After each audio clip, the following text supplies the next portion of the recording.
آپ کو کسی امام پر اعتراض ہے کہ اس میں کوئی شرعی عیب ہے، تو بڑے بڑے جامعات اور مدارس موجود ہیں، علماء موجود ہیں، بنوری ٹاؤن میں آپ چلے جائیں، دارالعلوم میں آپ چلے جائیں، علماء کے سامنے بات رکھیں کہ فلاں امام کے اندر یہ شرعی عیب ہے، کیا اس کے پیچھے نماز ہوتی ہے یا نہیں ہوتی؟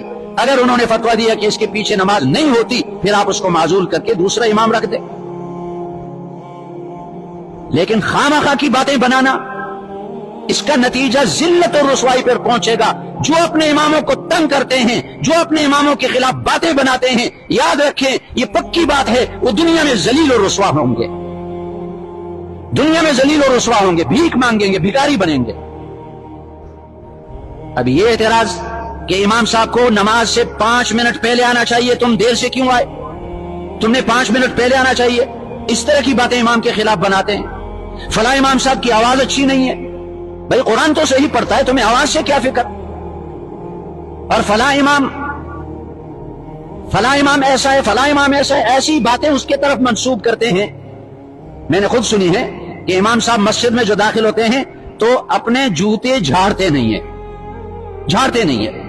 اب یہ کوئی عیب ہے؟ بھائی اگر پاک زمین پر آیا تو جوتے جھاڑنے کی کیا ضرورت ہے؟ تو چونکہ میں مجبور ہوا ہوں اور میں نے اس میٹروول کے 4 مسجدوں کے اماموں کے حالات سنے، انہوں نے خود بتائے معمولی بانوں پر کمیٹی والے ان کو تنگ کرتے ہیں، مقتدی ان کے خلاف باتیں بناتے ہیں، تو ان کا انجام بالکل ایسا ہی ہوگا جیسے سعد ابن ابی وقاص رضی اللہ عنہ پر کہ الزام لگانے والے وہ ذلیل ہوئے، وہ رسوا ہوئے۔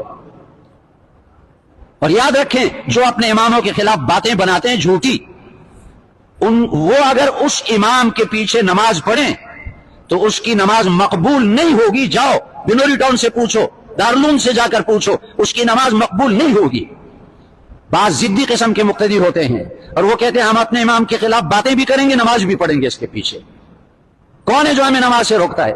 بھائی تمہاری نماز سے فرض تو ادا ہو جائے گا، فرض ادا ہو جائے گا، لیکن نماز مقبول نہیں ہوگی اور اس نماز پر اجر و ثواب مرتب نہیں ہوگا، اور جو دنیا میں ذلت اٹھانی پڑے گی وہ الگ ہے۔ عجیب عجیب اعتراضات ہوتے ہیں۔